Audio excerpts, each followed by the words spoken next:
Hello, my friends, and welcome to Youth Potential, a channel dedicated to helping young people with mental health problems. I have two books available, 102 Distraction Techniques and Self-Harm to Self-Harmony. Both of these books are only available on Amazon. Thank you very much for watching this video. Oh, hey guys, it's Scott here representing Youth Potential.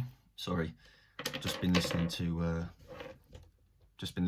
some songs. So recently I had a message from Maria on Instagram, and she said, why don't you do a video about music and how, listening to triggering songs has an impact on you and, well, anyone for that matter. So I thought, do you know what, I'm going to give it a go because I find it really interesting to understand the psychology behind anything that affects mental health in young or older people. So I think music is quite a subjective kind of thing for most people because, one song may have a particular triggering point for someone, and for someone else it won't. Everyone's different, and when it comes to listening to music to intensify your mood, there's such a variety. Everyone listens to like different genres. I myself, I listen to, well, metal, you know that, all kinds of rock, but I also listen to a lot of like old school hip hop.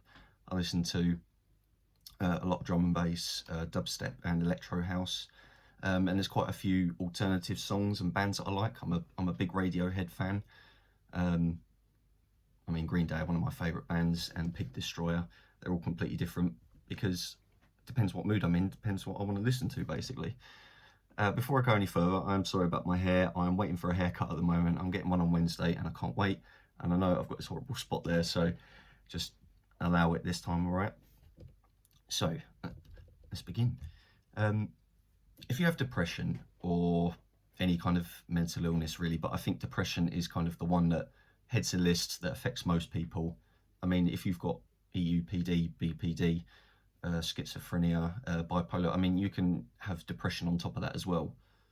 But I think, a lot more people live with depression compared to other conditions. It's easy for anyone who feels low. You can also feel angry or agitated, or any kind of emotion. There's going to be a song to go with it, and that includes on the positive side as well. I have loads of songs that I listen to when I'm really happy, but I have loads of songs I listen to when I'm really sad or really pissed off, cheesed off. There's something for every kind of emotion.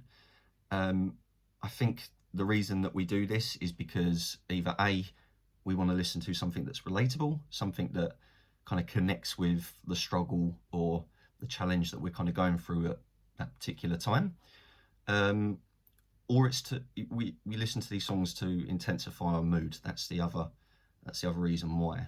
I think if you're someone like myself that has self-harmed for any considerable amount of time, it's very, I don't want to say normal, but it's very expected when it comes to listening to songs when you feel like you want to self-harm. I myself have listened to music whilst harming myself, not so much as an adult, but definitely as a teenager. And I think, yeah, it's about intensifying that mood. You don't feel great anyway.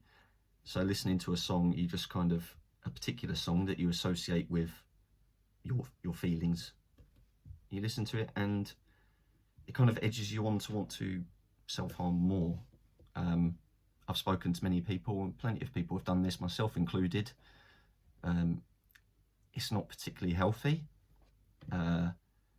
when it comes to listening to a song to intensify your mood, to kind of influence you to self-harm. But the positive side is that listening to certain songs or certain bands or albums, they have a real positive impact on your emotions because they kind of dampen the blow of how you're feeling, if that makes sense. And yeah, you listen to it and then, you just give it some time. Sometimes we'll listen to songs on repeat over and over again. Sometimes we've got a playlist to listen to. I'm sure you guys can relate to that. don't know about you guys. Well, I do know actually, because some of you have said this to me, but it feels like when you're listening to a song and you're not feeling great, it's like a kind of soundtrack to your life. And it's weird, because if you imagined your life in a movie, that's probably the songs that would be playing in the background to illustrate, maybe is the right word, illustrate your pain and struggles. My experience with triggering songs, other than what I've just mentioned, I have quite a few, well, I say quite a few, I've got about 3 playlists that contain songs that kind of mirror a certain emotion. I have one called Sad Songs, I have one called Angry Depression, and I have one called All My Feelings, which is an amalgamation of all different types of songs that I might want to relate to at some point. Because there's such a vast amount of songs on there, it's sometimes I end up skipping loads of them because they're not relating to that emotion that I'm feeling at that time. And also, and as I mentioned earlier, there are definitely songs that we listen to that we associate with a particular event in our life. I have one in particular that I listen to that I associate with a particular event in my life. If you've read my first book, then you might know what that is. If you haven't, then, well, you should definitely go and get it, read it. I think the difference with live music, though, I personally think if I go and see a band live and they do songs that I would normally listen to if I wasn't feeling great, listening to them live, it's a completely different ball game. I think, there's so much energy at the concert.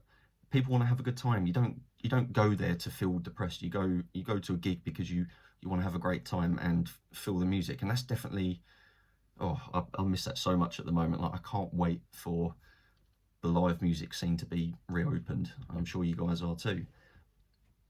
So yeah, that's pretty much all I have to say on the matter. I'd like to know from your perspective, do you have particular songs that you associate with particular events? Do you have songs that you listen to get you through tough times? Do you have songs that you listen to kind of just emulate your current emotions at that time? So yeah, leave comments below. Thank you very much, guys, for watching. It means a lot to me.